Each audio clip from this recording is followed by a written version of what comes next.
जिन लोगों में छल और कपट की भावना होती है वे किसी के सगे नहीं होते। ऐसे लोग अगर किसी से रिश्ता बनाते भी हैं तो स्वार्थ बस बनाते हैं और स्वार्थ पूरा हो जाने के बाद कोई मतलब नहीं रखते। बुढ़ापे में ऐसे लोगों का कोई सच्चा साथी नहीं होता। इसलिए अपने मन से इस दुर्भाव को जितनी जल्दी हो सके दूर करें, उतना ही आपके लिए और सबके लिए अच्छा रहेगा।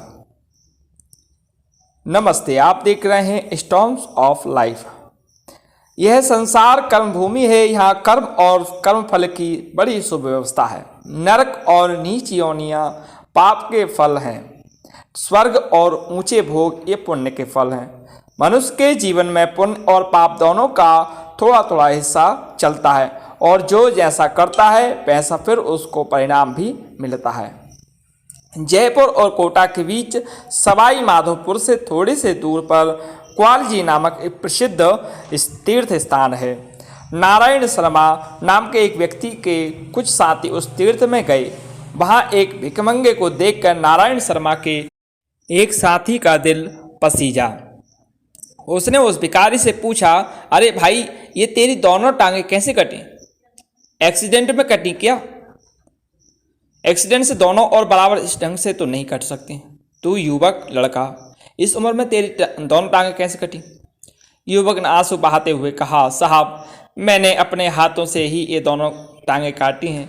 यह सुनकर नारायण शर्मा का वह साथी चकित रह गया। अपने पैर जानबूझकर कोई क्यों काटेगा? सच बताओ क्या हुआ? लड़का बोला, साहब, चल मेरी कहानी सुनो। मैं गरीब घर का लड़का था, बकरी चराता था। मेरे स्वभाव में ही हिंसा थी, क्रूरता थी। कोई जीव जंतु देखता, पक्षियाँ या जानवरों को देखता तो पत्थर मारता था। जैसे शैतान छोरे निर्दोष कुत्तों को देखकर पत्थर मार देते हैं, पक्षियों को पत्थर मार देते हैं, ऐसा मेरा शौक था। जंगल में बकरियां चल रही थीं, कुल्हाड़ी मेरे कंधे पर थी। मैं इधर उधर घूमता घामता घनी झाड़ियों की ओर निकल गया। वहाँ एक हिरनी ने एक दिन अपने बच्चे को जन्म दिया। मुझे देखकर मेरी कुल्हाड़ी और क्रूरता से भयभीत हिरनी तो प्राण बचा के वहाँ से भाग गई। बच्चा भाग नहीं सका। मैं इतना क्रूर और नीच स्वभाव का था कि मैंने अपनी कुल्हाड़ी से हिरनी के नवजात बच्चे की चारों टांगें जो घुटनों के ऊपर से काट डाली और उस समय मुझे क्रूरता का मज़ा आया। वहाँ कोई देखने वाला नहीं था। 302 और 307 कलम वहाँ हिरनी का बच्चा कहाँ से लगवाएगा और सरकार भी क्या लगाएगी। लेकिन एक ऐसी सरकार है कि सारी सरकारों के कानूनों को उथल पुथल कर के सृष्टि चला रही है। यह मुझे अब पता चला। वहाँ कोई नहीं था, फिर भी कर्म का फल देने वाला वह अंतर्यामी देव कितना सतर्क है। मैंने हिरनी के बच्चे के पैर तो काटे, लेकिन एकांत महीने में ही मेरे दोनों पैरों में पीड़ा चालू हो गई।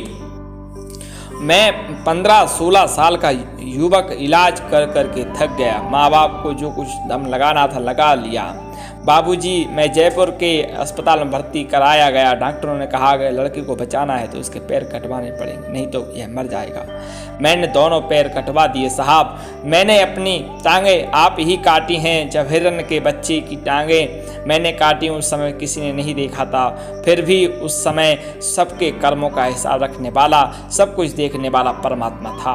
2 टांगें तो मेरी कट गई, 2 हाथ काटने बाकी हैं क्योंकि मैंने उसकी चारों टांगें काटी थी। मेरी टांगें जब कट गई तो मैं किसी काम का ना रहा। घर वाले मुझे इस तीर्थ में भीख मांगने के लिए छोड़ गए।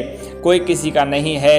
यह स्वार्थी जमाना है। जब तक कोई किसी के काम आता है तब तक रखते हैं, बाद में सब एक दूसरे से मुंह मोड़ लेते हैं। चोटें खाने के बाद मुझे पता चला कि कर्म का सिद्धांत अकाट्य है। अब मैं मानता हूँ कि शुभ अशुभ कर्मकर्ता को छोड़ते नहीं। सभी संतों के चरणों में विनम्र प्रार्थना करते रहना चाहिए। अभी संतों के चरणों में मेरी श्रद्धा हुई। काश पहले होती तो मेरी यह दुर्गति नहीं होती। पैर कटने से पहले, भिखमंगा होने से पहले अगर सत्संग सुनता तो मैं हिंसक, क्रूर और मोहताज न बनता। सत्संग से मेरा हिंसा क्रूरता का स्वभाव छूटकर सेवा और सज्जनता का स्वभाव हो जाता। ऐसा कहकर वह रो पड़ा। नारायण शर्मा के मित्र ने कहा कि उस लड़की की दैन्य दशा देखकर लगा कि सृष्टिकर्ता कितना न्यायप्रिय, कितना सक्षम और कितना समर्थ है। राधे राधे।